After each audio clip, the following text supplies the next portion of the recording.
But I think one of the key things that we have to note is, besides us not being experts in rural local governance, our primary work is conflict management. But like what Deborah said, we have noted that the local governance structure in itself is like the primary center of the conflicts that we have had to deal with, like on a daily basis. Most of the conflicts revolve around the rural local governance system. And if you look at the title of the paper, which is Roles and Responsibilities in Rural Local Governance in Zimbabwe, Parallels, Overlaps and Conflicts. What made us come up with such a title was, I think, looking at the main reasons or main causes of conflict within rural communities in Zimbabwe. And we realized that the issue of roles and responsibilities is one of such major causes of conflict. When we talk of roles and responsibilities, we are also looking at the major institutions governing rural local authorities in Zimbabwe. So if you look at the structure in itself, there are traditional leaders, which is an institution also enshrined in the constitution in itself. Then we have rural local authorities, which are rural district councils, and these are usually the elected board, the democratic aspect of rural local governance in Zimbabwe, where we have councillors, which is also chaired by the council chair. I think it's another democratically elected person. Then we have the central government appendage, which is the third arm of governance or government in rural areas, where we have the DA and being the superior or the head of government operations at district level. So we have three institutions which are governed or are regulated also by different legislation in Zimbabwe.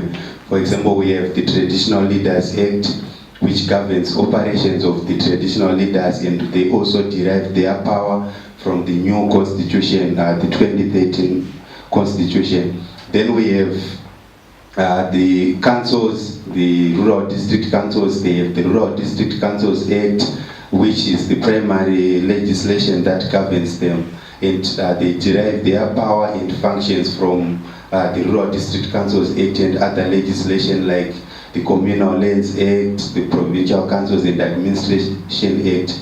And then we have the last key element of governance, which is the central government, which is decentralized to local level, where we have district administrators. But however, if you look at these three institutions, it's only clear when we look at it that the legislation focuses more on traditional leaders and councils, but the DA, their center of power, is not clearly outlined within the two.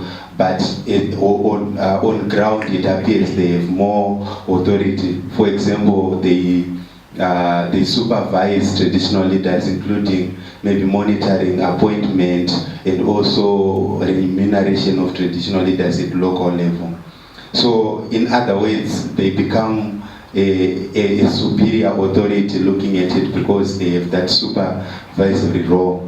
But if you look at rural district councils, they have their own legislation which is supposed to govern their operations. But sometimes with the councils, sometimes they are then interfered because you have you have traditional leaders. On the other hand, the traditional leaders are supposed to also participate within the rural councils.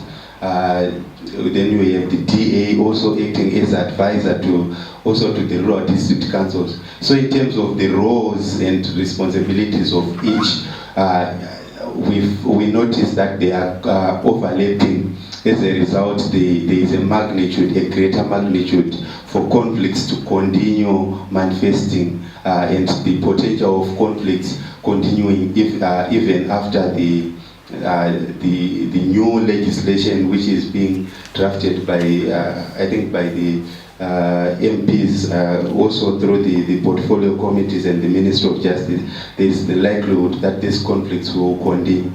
So basically, that's what motivated us to come up with this publication on roles and responsibilities. I think one key issue again was in terms of the information that we have. We got much of the information in our discussions with district authorities in our day-to-day work. During our dialogue meetings, our conflict resolution processes, we were able to document some experiences, some conflicts that were happening, and maybe try to trace them to where they emanate from. And then we also had an in-depth desk study, I think looking at what has been written around Zimbabwe and maybe in other regions and other countries around local governance, and trying to see whether the systems comprehend each other, maybe trying to minimize the magnitudes of conflicts within those areas.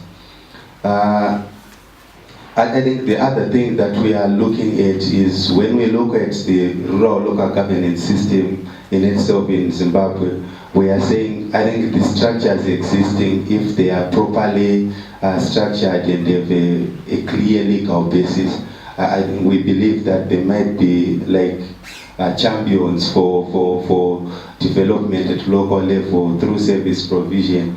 But also because if you look, for example, at the institution of traditional leaders, it's enshrined up to the local level, to the community level.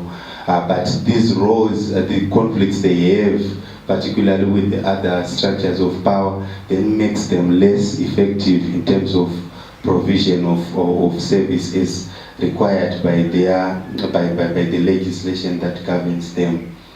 So I have mentioned particularly the DAs, the traditional leaders. We are looking at the chiefs, the headmen, and the village heads, and then we have the DA. One key example that I can give is looking at the bottom level, the local level, where you have traditional leaders, maybe the village heads.